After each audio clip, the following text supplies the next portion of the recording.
Now, another take for you, man. I love how Ohio State is approaching this season. And maybe a better way to say that is I love the race plan Ohio State has right now over the course of this season. Last year's team was elite. Totally elite.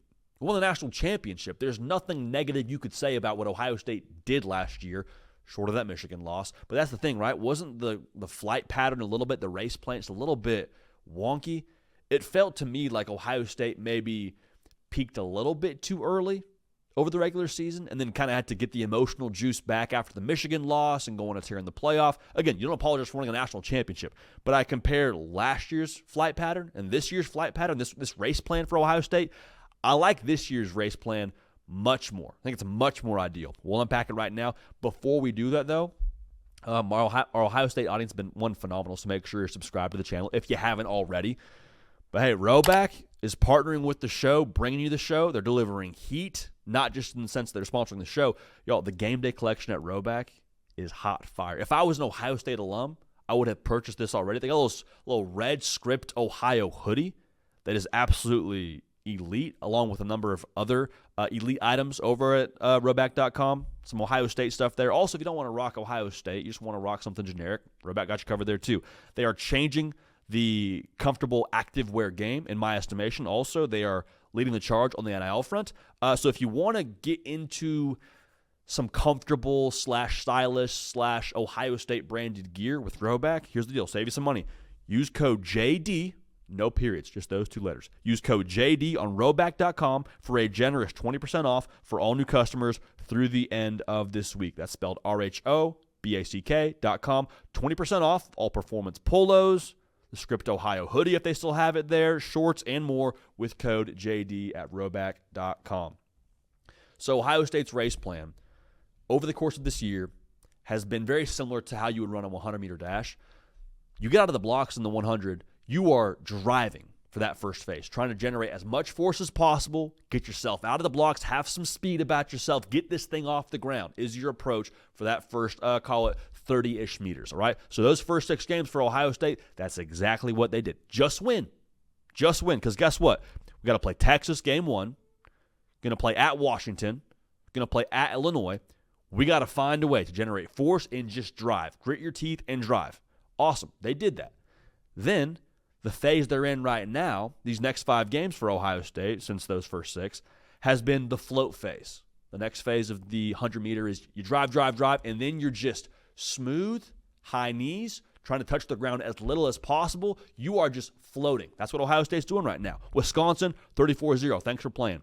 Penn State, didn't think you'd be a part of this float phase, but glad to have you here, 38-14. At Purdue, Carnell Tate, chill out, 34-10. We'll go ahead and handle business. UCLA, Rutgers, all the float phase here. And Jake Butt, I mentioned this already, but he made a great point over on the Big Ten Network. He's tracking the snap counts as they won, Jake Butt, okay? And when Ohio State gets to the end of the season, the way that Ryan Day has managed some of these blowouts, managed this float phase, the snap counts will add up to Ohio State ultimately having played like less games than the opponents they're playing. They will have added up to 1 less game via the snap counts than their competition. Y'all, that is insane stuff. That is mad scientist stuff from Ryan Day. So Ohio State maximizing the float phase, getting ready to kick. That last, call it 20 meters of the 100-meter dash, you are just whatever it takes. Full throttle, at your fastest. You've driven, you've floated, and now it's all speed through the finish, baby.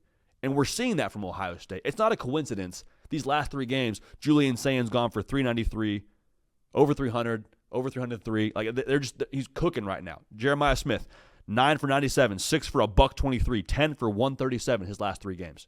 Not a coincidence. Bo Jackson, looking like your RB1 right now. He's had the most carries these last 2 games since September. It's not a coincidence they're starting to ramp it up a little bit here for the game against Michigan at the end of the regular season, for the Big Ten title game, looking like it's going to be against Indiana, college football playoff. They're preparing to kick here.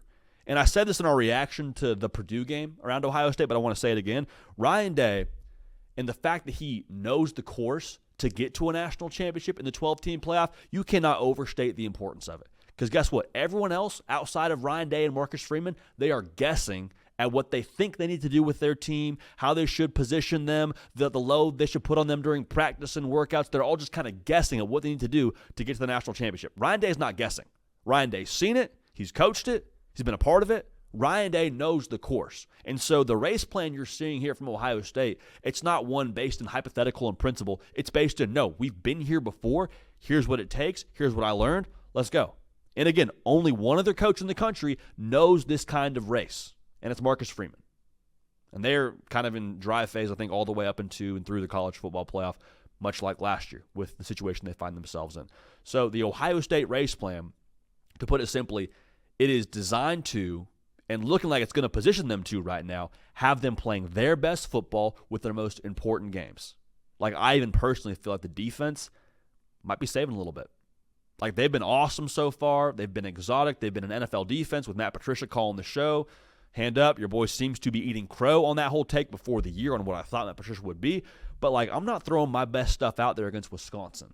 I'm not throwing my fastball against Purdue, UCLA. Even though I'm calling plays technically for UCLA in that spot with me and Jerry Neuheisel being doppelgangers, I'm not bringing my best stuff against them. I'm saving all the most complex looks, all of our heaters. We're saving those for Michigan, for the playoff, and things of that nature. So Ohio State, I love the race plan. It is a long-term vision here by Ryan Day. He is beginning with the end in mind. They're executing at a high level. Drive phase completed to perfection. Float phase looking nice, and I cannot wait to watch Ohio State kick here down the stretch because I have to believe they will be running hot when it's time to run hot for the good folks out there in Columbus, Ohio.